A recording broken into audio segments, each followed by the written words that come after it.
It's time now for our political panel. Jason Green, former Associate White House Counsel to President Obama, and Kelly Sadler, Director of Communications for America First Policies and America First Action, a pro-President Trump super PAC. What a week. My word, what a week. Let's start with you, Kelly, with regards to the 2020 Democratic presidential debate. Who stood out?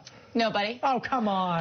Someone up there must make you nervous. I actually am not. I mean, if you watch that debate, it was low energy. Everyone had their prepackaged lines. The only one that was able to kind of go off script was Mayor Pete Buttigieg. But unfortunately, even though he's rising in the polls, he just doesn't have the African-American support in South Carolina to take it to the end. Buttigieg, can he maintain his status as a front runner? Well, first of all, I have to say that, if Cory Booker were here, he'd be blowing smoke at what you just said. He'd take a little bit of offense to say that he's not engaging in meaningful ways and showing some high energy.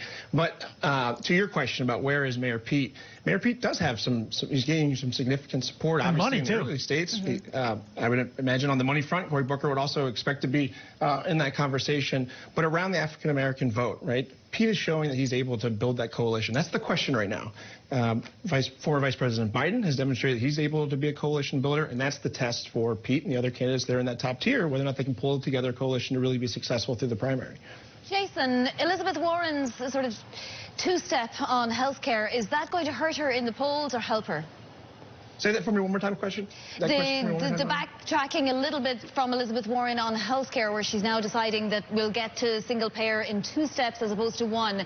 Does that help or hurt her?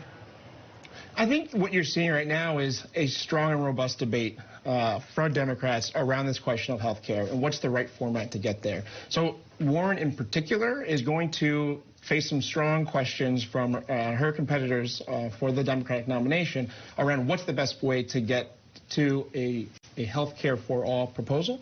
I think what we need to remember as we're going through the primary process is that this is a good thing for the country. And you hear Kelly say that there's no energy, no one really presents a competition for the president. I think what's really exciting is that we're actually going through a process where we're debating really important issues for the country, like healthcare for all. And so when we get to the end, when we recognize who the Democratic nominee is going to be, that nominee is going to be that much stronger for having debated these really robust, healthy policies. But they can keep lasting through all of these debates. There's been so many debates. All right, impeachment. Kelly, more impeachment proceedings all week, public impeachment proceedings. Was there anything that you think is going to happen that would break support? Let's take it out of the congressional realm for a second, but from independent voters, Michigan, Wisconsin, Ohio, Pennsylvania. Well, we're seeing that in the polls already. So we went into this process. It was a very partisan process. The vote going into it was on party lines.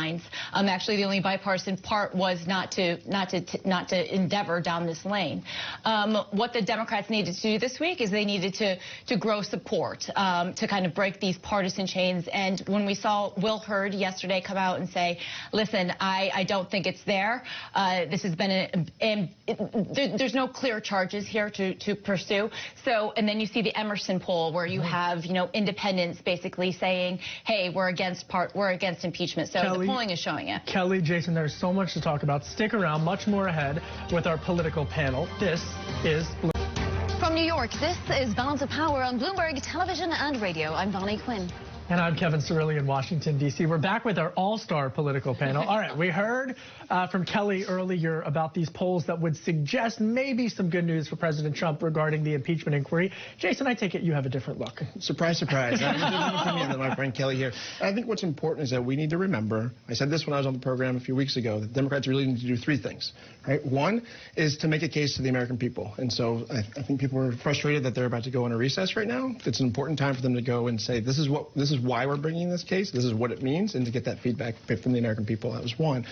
Second was to remember that the source documentation here, the transcript from the July 25th call really provides the evidence that they really need to be able to convey an important point here. There's a lot of testimony that's come in front, but that is what they need to continue to come back to. And then the last piece is around their ability to walk and chew gum at the same time. Oh, there's that cliche. I thought I made it through the day without. Well, I mean, it'd be nice for Nancy Pelosi to bring USMCA to the floor. Now, she's indicated that she's probably not going to do that this year. This is a bipartisan bill that will inject, billions of dollars into the U.S. economy, provide almost 200,000 new jobs. Why are the Democrats just reluctant to even give the president even a win, and a win for the American people? And so when they do bring it to the floor, this is going to be a wonderful opportunity for us to say this is the opportunity to walk and chew gum. So I think that what we're going to see is that that's going to work its way through.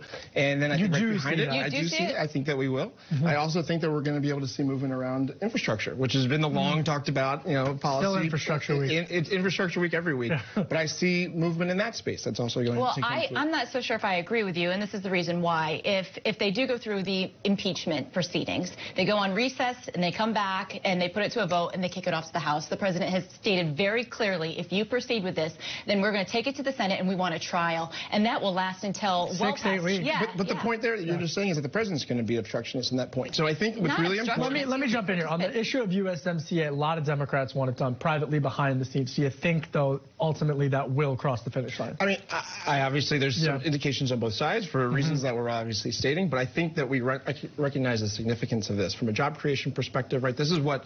When I'm not here as a Democratic strategist, this is your work. I'm out in the world working with our clients, trying to figure out how we can best, engage in infrastructure, how we can move policy around job creation, how we can ensure that small businesses in this country can grow and thrive. So obviously eyes are on this bill. All right, and that's an issue you both can agree on. Thank you to Kelly. Thank you to Jason and to our